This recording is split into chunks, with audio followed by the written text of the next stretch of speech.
obrigado, Lilian. Nosso boa tarde a todos os presentes. Para mim, mais uma vez, é uma satisfação estar podendo participar, compor essa mesa tão bem representada pelo Dr. Oswaldo Sestário, que há muito defende os interesses aqui dos clubes do Pará. Não é isso, doutor? Advogado de reconhecida habilidade, que tem amplitude nacional nas suas defesas dos clubes na Justiça Desportiva. Também tenho a satisfação de contar aqui com o Dr. Felipe Jacó, que tão bem representa a mesa, tanto na área desportiva quanto também na militância trabalhista, e igualmente com o Dr. André Cavalcante, que também nos honra em estar presente para dar sua contribuição, com certeza também valiosa. Eu vou passar a palavra para o Dr. Oswaldo Sestário, para que possa iniciar a sua palestra no prazo de 40 minutos. Doutor, com a palavra. Boa tarde a todos. Eu queria agradecer ao convite do Dr. Marcos Maia, que pôde fazer com que eu estivesse presente aqui hoje. Para mim é um prazer estar aqui para debater as coisas da justiça desportiva, linkadas com a justiça do trabalho, trazer um pouco da minha experiência em relação à minha vivência como atuante na justiça desportiva, principalmente, e tenho certeza que o debate aqui hoje será muito construtivo para podermos sairmos daqui com algo positivo em relação às discussões que iremos travar. Eu queria saudar os colegas da mesa, Dr. Felipe Jacó, Dr. André, presidente do Clube do Remo, Dr. Márcio, nosso facilitador aqui, e eu queria primeiro me apresentar para vocês em relação à minha vida dentro da justiça desportiva e do futebol. Brevemente, eu sou oriundo do Paraná, sou de Londrina, e lá fui advogado, fui diretor jurídico do Londrina por 7 anos. E depois fui presidente do Londrina Esporte Clube. Loucura, né? Todo presidente eu tenho um pouco de louco, né, André? E saí ali do jurídico, como eu já conhecia toda a vida pregressa do Londrina, não foi tão difícil exercer essa loucura. Fui presidente em 2002, 2003, consegui terminar a minha gestão, que já é um mérito. Naquela época a gente disputava a Série B do Campeonato Brasileiro, essa mesma que o Londrina voltou esse ano, só que naquela época tinha um componente a mais. Não era ida e volta, e eram 28 clubes e caíam 6. Então, e não tinha verba da televisão para a Série B. O convite era feito assim: quer disputar, responda em 48 horas, senão a gente coloca outro. Era mais ou menos por aí. Mas foi eu tinha esses cabelos brancos que hoje eu tenho, eu não tinha, com certeza, eu tinha 35 anos na época, e foi um desafio que serviu para a minha vida também, na minha vida profissional. Depois disso, eu fui para o Rio de Janeiro, fui ser advogado da associação que se formou para justamente fortalecer a Série B, nos moldes que era o Clube dos 13, que existia na época também, e fui diretor jurídico da FBA, Futebol Brasil Associados, onde congregavam-se ali 28 clubes também naquela época, e esses clubes lutavam para o crescimento da Série B. A Série B, para vocês terem uma ideia, era o que era hoje uma Série D, por exemplo.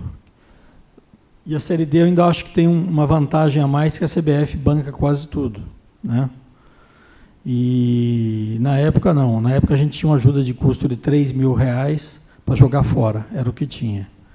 Então acho que foi uma evolução muito grande e eu aprendi muito com essa evolução. E dentro do Rio de Janeiro, trabalhando com várias equipes do futebol brasileiro, a gente teve a ideia de começar. Eu tinha um problema muito grande, quando presidente do Londrina, de ter uma representatividade no Rio de Janeiro, porque na época a justiça desportiva não era tão difundida, e a gente tinha poucos advogados que trabalhavam, militavam no Rio de Janeiro. Eram mais os próprios advogados de Vasco, Fluminense, Flamengo, América, e a gente tinha que contratar esses profissionais. E era muito difícil e muito caro. E aí a gente lançou uma ideia de fazer, com a associação dos clubes no Rio de Janeiro, uma defensoria desses clubes no Rio de Janeiro. E deu muito certo. Tanto que lá estou desde 2004, militando junto ao STJD, CBF, FIFA. Então, isso foi muito proveitoso. Muitos aqui devem ter ouvido falar do meu nome, não só pelas defesas dos interesses dos clubes aqui do Pará, mas também do fatídico caso da Portuguesa, né? Que eu fiquei marcado por esse caso da Portuguesa. Quiseram jogar nas minhas costas, né? E, graças a Deus, quem trabalha corretamente e quem age corretamente, uma hora a verdade vem à tona. E hoje a gente pode ver a Portuguesa aí no estado que ela se encontra, e, graças a Deus, o único cliente que eu deixei de advogar por conta daquele episódio foi a própria Portuguesa. E, pelo contrário, eu acabei tendo outros clientes e muitas portas mais se abriram para o meu nome. Então, eu acho que todo lugar que eu vou, eu sou perguntado sobre o episódio da Portuguesa, né? Então, eu já prefiro já me adiantar e já falar do episódio da Portuguesa, até porque é uma coisa que ficou sendo debatida há muito tempo, e até hoje se fala, né, que a Portuguesa, a partir dali, hoje de manhã mesmo eu estava ouvindo o pessoal falando que a partir de 2013 a Portuguesa veio numa derrocada, que com o seu atual estágio hoje, que é de abandono, o clube o estádio sendo leiloado e todas essas coisas que a gente acompanha.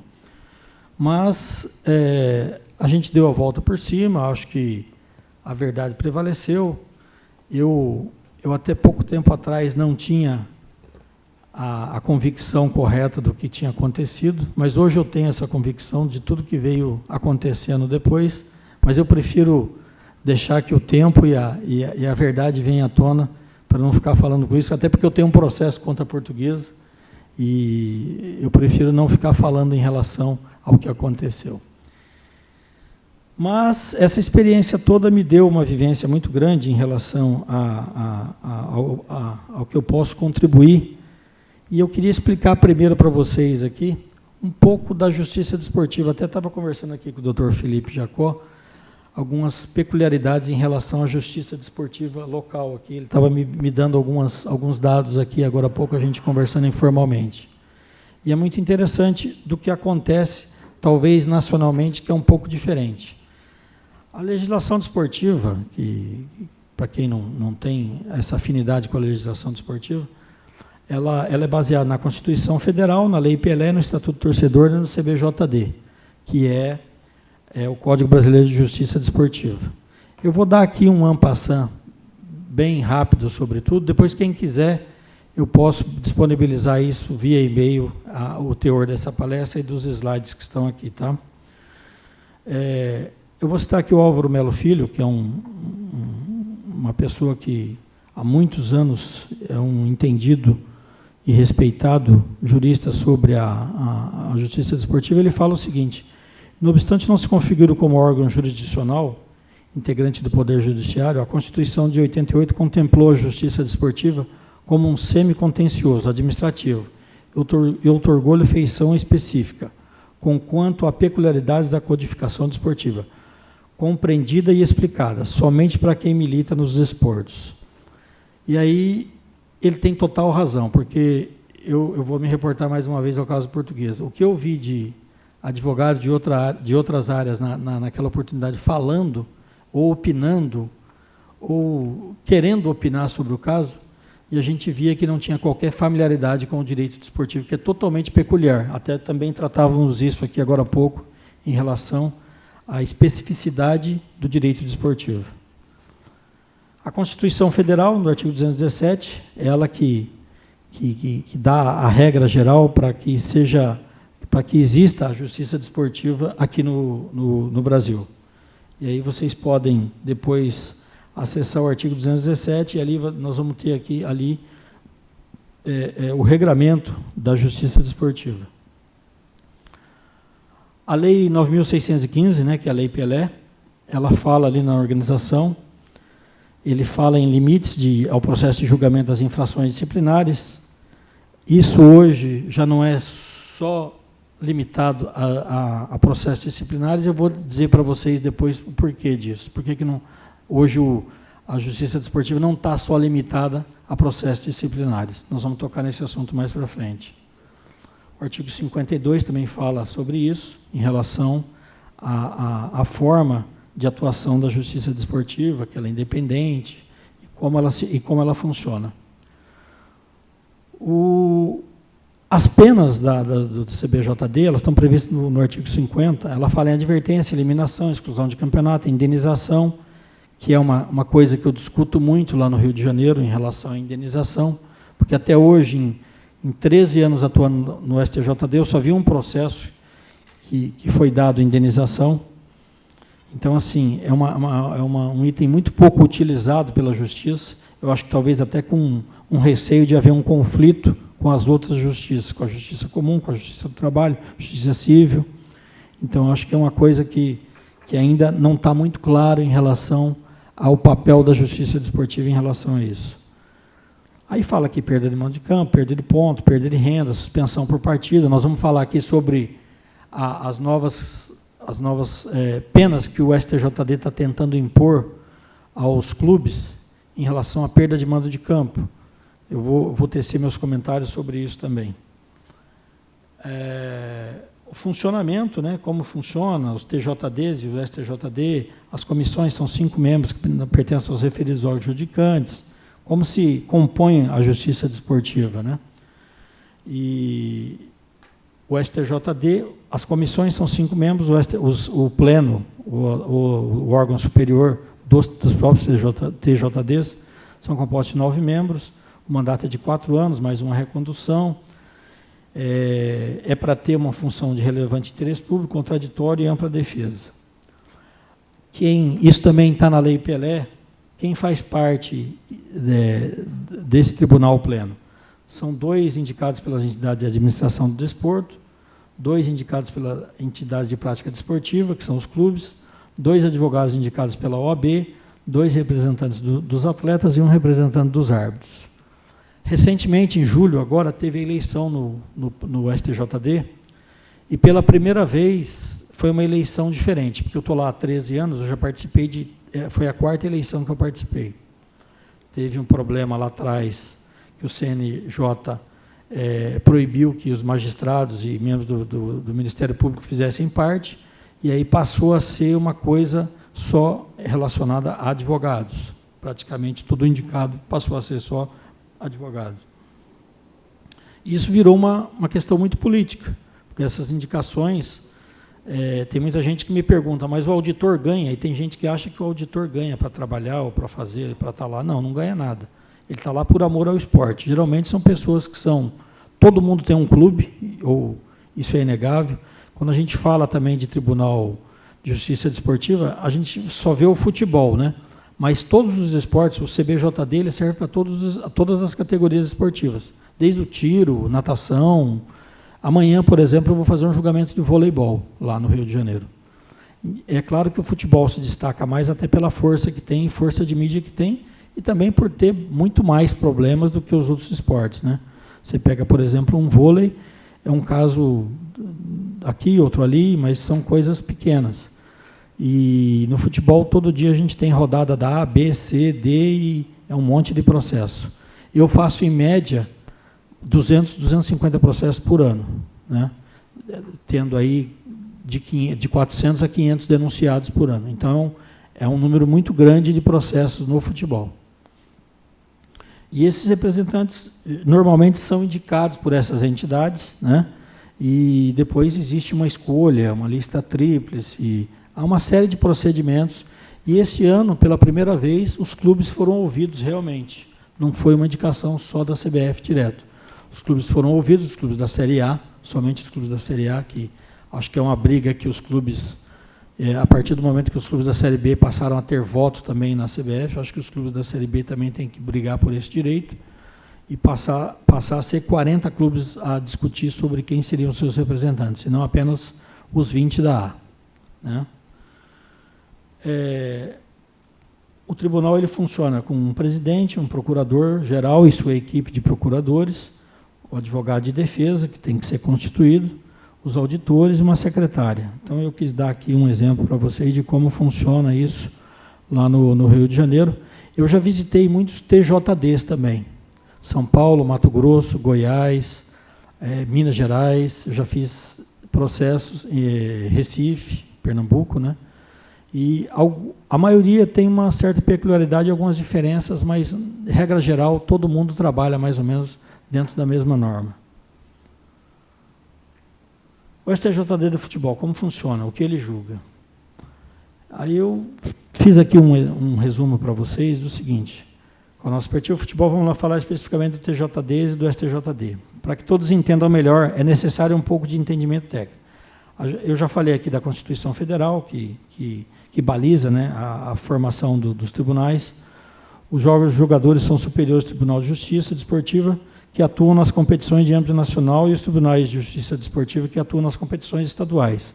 Ou seja, quando a competição é estadual, ele se resolve aqui dentro do TJD local. E esse TJD local ele tem as comissões disciplinares e tem também um tribunal pleno. E aí, se algum processo não se resolver por aqui, tiver um recurso, ele pode ir para uma terceira instância, que aí sim é o STJD, que é o caso que acontece quando um processo é julgado aqui e não é resolvido aqui, ele pode subir para o pleno e se resolver lá no pleno, é a terceira instância. Eu tive um caso interessante aqui uns 2 ou 3 anos atrás, eu acho que quem é do Paysandu e do Remo da própria federação vai se lembrar, que nós tivemos naquela oportunidade eu fiz um pedido, e haveria uma decisão, acho que Paysandu e Remo, e houve uma suspensão de quase todos o elenco dos 2 clubes. Foi todo mundo suspenso na véspera do jogo, na sexta-feira. 2014, né? E a gente acabou conseguindo, num sábado, lá no plantão com o presidente, cassar aqui a decisão que havia sido dada pelo tribunal local para poder colocar os jogadores em campo. Uma suspensão preliminar, exatamente. E então isso demonstra como que pode funcionar o terceiro grau. Então a gente conseguiu cassar uma liminar daqui que houve no tribunal local, e os jogadores dos 2 clubes, foi inédito, até ambos se uniram para poder conseguir essa liminar. E a gente conseguiu lá no Rio de Janeiro que todos os jogadores envolvidos, acho que eram 12 de um lado e 13 do outro, um negócio assim, eu não me lembro. Eu sei que dava mais de 20 jogadores. E a gente conseguiu colocar os jogadores em campo no domingo, porque senão ia ter equipe que ia ter que jogar com time amador, juvenil, né? Explicando, os TJD julgam os processos que foram iniciados numa competição estadual, ou seja, quando o seu clube disputa o campeonato estadual, ou mesmo alguma taça promovida pela federação local. Já o STJD é mais abrangente, funciona quando a competição é de caráter nacional, organizado no caso do futebol, mais uma vez eu cito, porque o código nosso não é só para o futebol, pela CBF, Confederação Brasileira de Futebol. O STJD também é um órgão máximo do judiciário esportivo, pois um processo iniciado num campeonato estadual poderá vir a ser julgado pela terceira instância no STJD. Está complicado? Vamos lá. Seu time joga o estadual e tem um atleta expulso. O TJD local, através de uma procuradoria local, o procurador ele funciona como o Ministério Público. Ele faz uma denúncia baseada na súmula do jogo, ou seja, ele pega a súmula do jogo, vê o que ocorreu em campo especificamente, o que o árbitro colocou, expulsão, invasão, arremesso de objeto, e isso é relatado. Isso é feito uma denúncia com base no STJD e isso gera um processo. Esse processo o clube é intimado para se defender.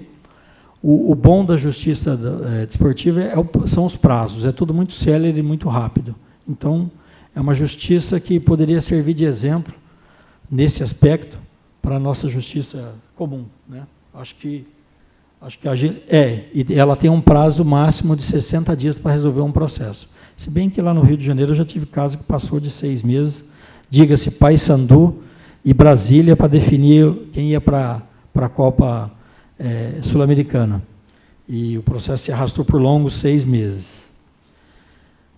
Após montar um edital, publicar esse edital, intimar o clube ao qual pertence o atleta, é marcado um julgamento, aí o clube pode comparecer com um advogado, e essa comissão disciplinar composta de 5 membros comparece a uma sala, um tribunal, que na sua maioria funciona dentro das federações, ou após ouvidos a acusação, procuradoria, apresentadas as provas, feita a sustentação oral pelo advogado, existe um rito todo que deve ser seguido, passam a votar e dão um veredito. Vale lembrar ainda que a defesa pode ser apresentada por escrito, mas sempre é importante a sustentação oral. Lá no Rio de Janeiro, eu só faço escrito os recursos, o resto é tudo oral.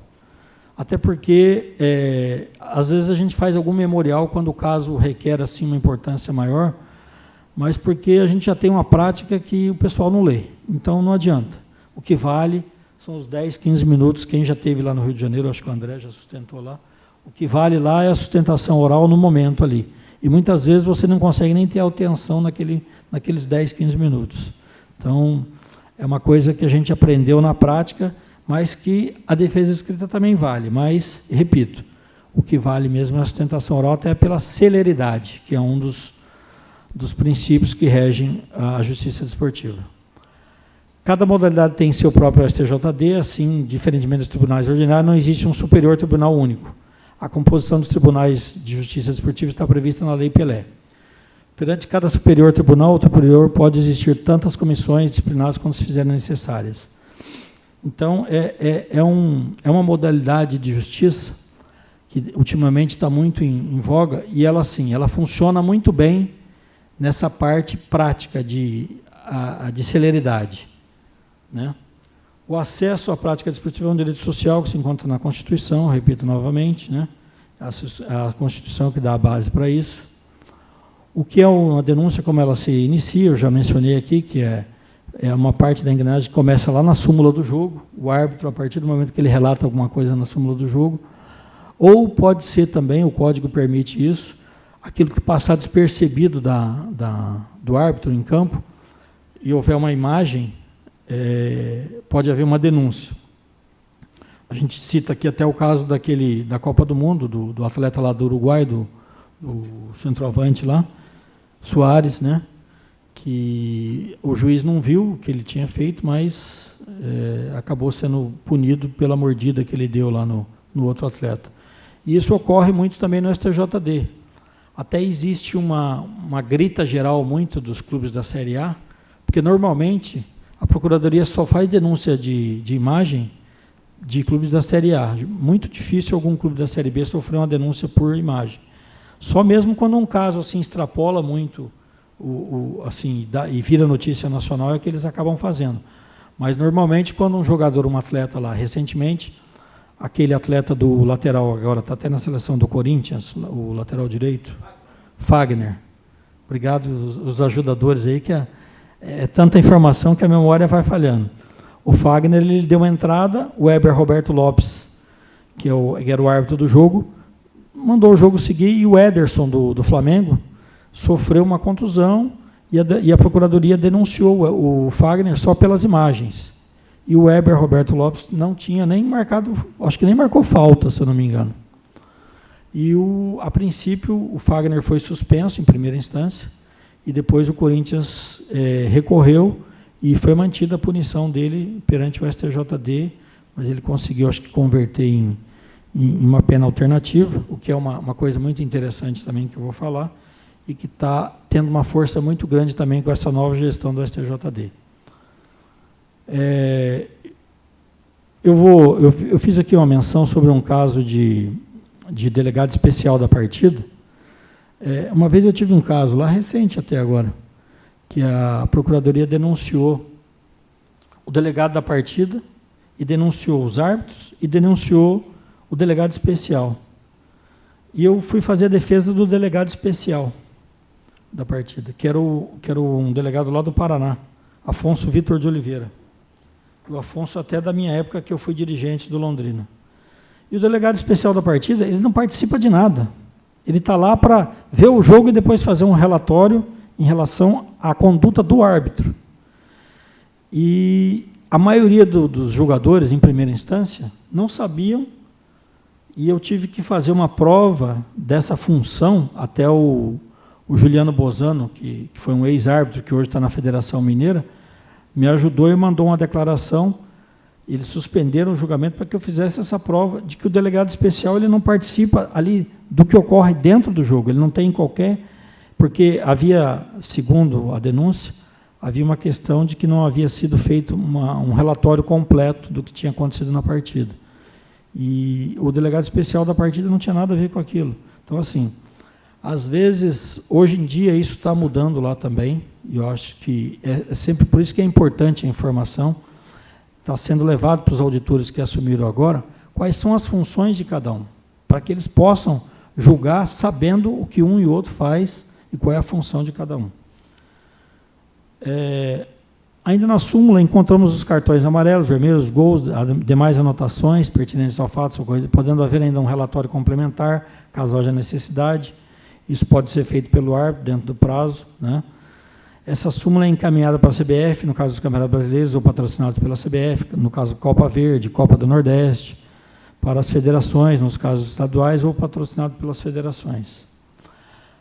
A equipe de procuradores, que eu falei que é o Ministério Público da Justiça Desportiva, faz as denúncias, recebe isso aí, e com base no Estatuto do Torcedor, a legislação, ele pode fazer uma denúncia da maneira que ele achar pertinente e conveniente, porque aí cabe depois ao clube ou ao defensor do clube fazer as alegações em sede de defesa.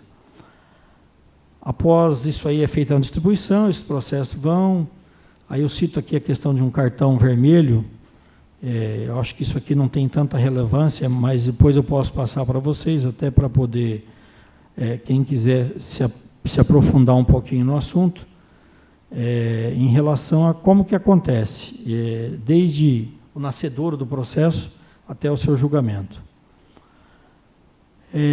Prática desportiva profissional. A competição profissional, obter renda, atleta profissional, contrato de trabalho desportivo.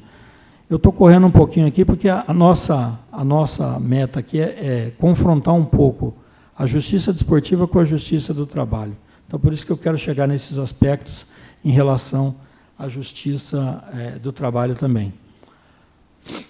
Confederação Brasileira de Futsal, existe um falso amadorismo. Eu falo isso porque hoje em dia o futsal existe uma carga enorme de processos trabalhistas e a maioria dos clubes que jogam futsal fala que são amadores e que não existe o contrato profissional de trabalho. E é uma farsa, porque é o seguinte, tem jogadores que ganham 50, 100 mil reais jogando futsal e funciona mais ou menos como funciona no futebol, só que eles são tratados pelos clubes que fazem ali o futebol como não profissionais. Então, existe essa discussão muito grande em relação à justiça do trabalho, por isso que eu fiz questão de mencionar aqui, porque eu já fui chamado para fazer algumas defesas e também algumas ações para atletas de futsal, e é uma coisa que você enfrenta todo dia. Atletas com CPTS, né, e direito de imagem. Isso é uma discussão que vem sendo travada há muito tempo, né, pelos clubes, e já tem sido pacificada. Os clubes, na verdade, foram aprendendo a usar a questão do direito de imagem, né? Porque sempre se teve isso também como uma fraude ou como uma fuga, que os clubes não usavam isso como direito de imagem. E hoje os clubes estão aprendendo a usar isso e a poder também fazer a defesa dos seus interesses perante a Justiça do Trabalho de uma forma melhor. Dentro dessa questão justiça desportiva e justiça do trabalho, recentemente eu tive um caso interessante, que foi um caso de um atleta do Juventude de Caxias do Sul, que ele, inclusive o Juventude subiu agora para a Série B do Campeonato Brasileiro, e um clube lá de Minas Gerais fez uma notícia de infração, porque o que ocorreu? O Juventude contratou um atleta que havia conseguido a sua liberação através de uma liminar na Justiça do Trabalho, num clube que ele estava vinculado, um clube de Sergipe. Ele conseguiu isso, o empresário ofereceu o atleta ao Juventude, o Juventude foi, olhou a documentação, mandou para a CBF registrou o contrato, colocou o atleta no BID e disponibilizou o atleta passou a jogar. Passado um tempo, esse atleta fez um acordo com o clube, lá, que ele entrou com a ação trabalhista. E, por um descuido, ou do advogado do atleta, eles fizeram um acordo e desistiram da ação principal, da trabalhista. E o que aconteceu? Essa liminar ficou perdida no tempo e no espaço. Não fizeram menção dessa liminar. Olha, mantém-se os efeitos da liminar.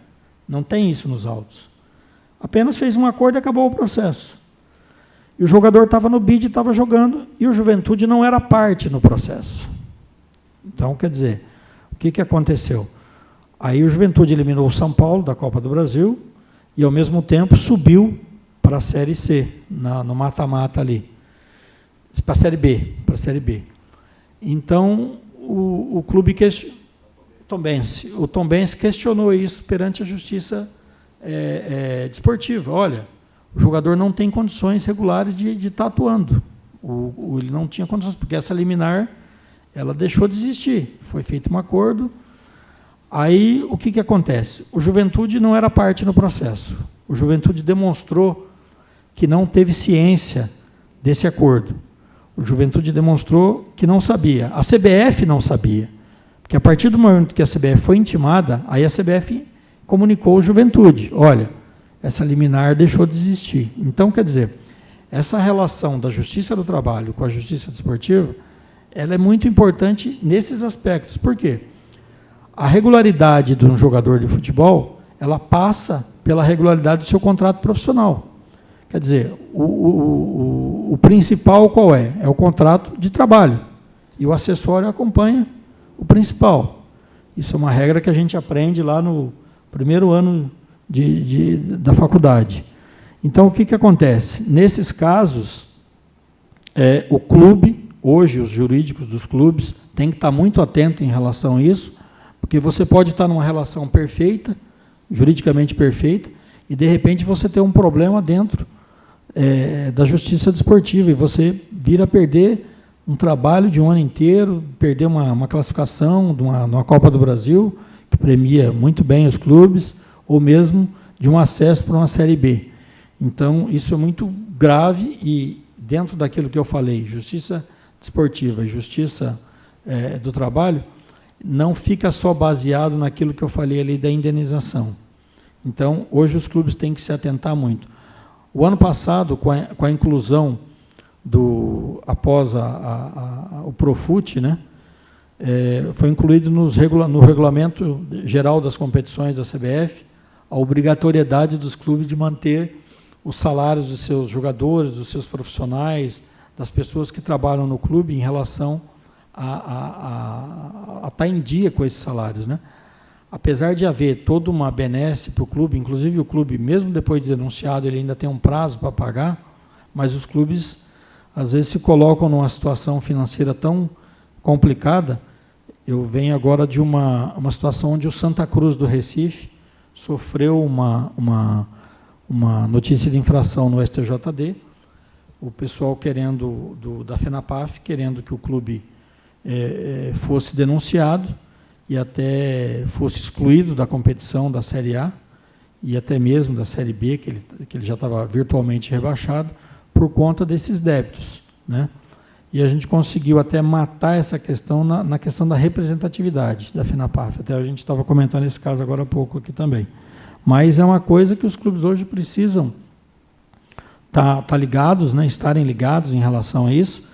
E a verdade é o seguinte, aquela coisa poética de 15 anos atrás, aí, eu lembro que eu era jurídico do Londrina, o Londrina tinha mais de 200 ações trabalhistas, e logo que se implementou a Lei Pelé, e acabou com o passe do atleta, eu tive um caso que o juiz manteve a penhora sobre o passe do atleta, mesmo que o passe tenha sido extinguido pela Lei Pelé.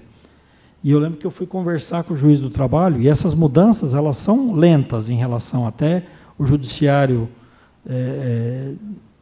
até o judiciário poder se adaptar a isso, levaram-se alguns anos. E eu lembro que o atleta, os direitos econômicos, que naquela época não se chamavam ainda de direitos econômicos, chamava de passe, foi levado a leilão sem haver o passe. Não tinha mais o passe e o juiz insistiu em levar a leilão. E aí eu lembro que um pouquinho antes do leilão da praça, né, ser feita, eu fui lá e conversei com ele, mostrei a lei, e para sorte, eu acho que daquele processo, o Atlético Paranaense era o interessado, era um jogador do Londrina, o Atlético Paranaense era interessado, houve um acordo, o Atlético acabou comprando esses direitos federativos, que na época a gente nem chamava assim, porque ainda não existia essa denominação.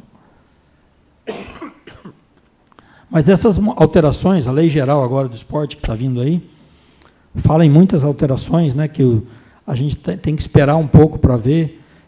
A gente tem um grupo de advogados desportivos que militam lá no Rio e em São Paulo, em outros lugares, Curitiba. A gente está muito preocupado pelo seguinte, a gente acha que muita coisa está sendo discutida sem um conhecimento de prática. São muitos advogados, juristas que estão lá, que não estão na prática do dia a dia e não têm a vivência do que acontece. Uma coisa é você ler, ver, ouvir falar, e outra coisa é você estar no dia a dia do que acontece. E a gente está se mobilizando justamente para que a gente consiga ser ouvido em relação à lei geral. Eu acho que está um pouco tarde, mas vamos tentar ver se a gente consegue salvar alguma coisa em relação a esse tipo de interferência, né? Outras questões que podem acontecer é a questão do atleta estrangeiro, visto temporário, né? Vedada a participação de profissional com visto de desportista, vôlei e basquete, preocupação da CBV e da CBB, direito de imagem e o direito de arena. São questões que a gente estava discutindo aqui agora há pouco também, que sempre tiveram um problema muito grande em relação à interpretação da Justiça do Trabalho. E hoje em dia, eu acho que isso está se pacificando, até com um conhecimento maior que se tem. 20% do valor recebido, dividido entre os participantes, quais participantes, 11, 14, 18, o elenco todo, árbitros. Árbitros é a questão que está em voga muito agora, porque os árbitros querem também ter uma participação nisso aí, porque a imagem deles também é vinculada. Inclusive, um dos líderes disso aí é o Dr. Juliano Bozano, que eu citei há pouco aqui. E eu acho justa a reivindicação deles, eu acho muito justa.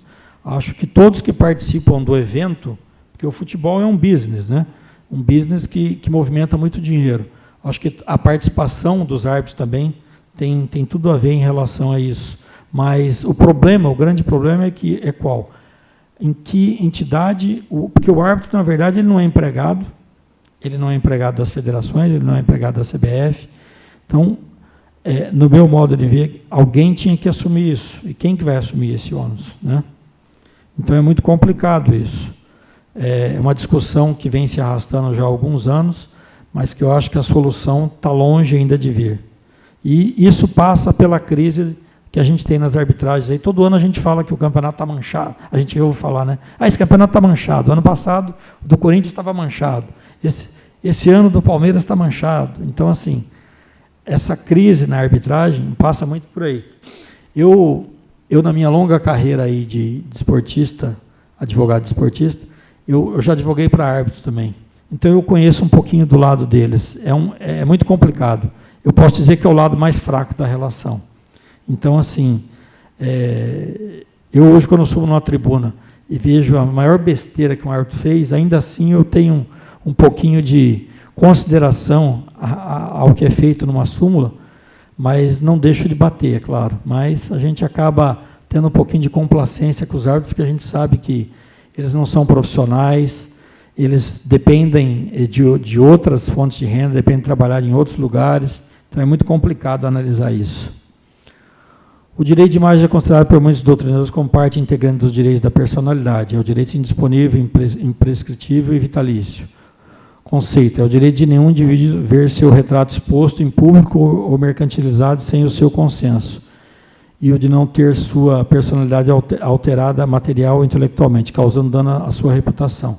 Direito de imagem pode ser dividido em imagem, retrato e imagem, atributo. O direito de imagem no ordenamento jurídico brasileiro, previsão constitucional, aí vem aqui um histórico, que eu acho que isso aí depois vocês podem pegar nos slides, né? A Constituição Federal, que também fala sobre isso, né? O artigo 5º e seus incisos, o artigo 20 também do Código Civil, o direito de imagem pode ser objeto de cessão e exploração comercial, aquilo que eu falei no começo, essa prática dos clubes de terem aprendido a lidar com o direito de imagem, de usar realmente, porque o que acontecia? Ah, não, eu uso meu direito de imagem, o jogador está lá no site do clube. Isso passou a mudar, né? Passou os clubes a realmente utilizarem os seus jogadores para campanhas, para trazer sócio torcedor, para trazer o torcedor em campo.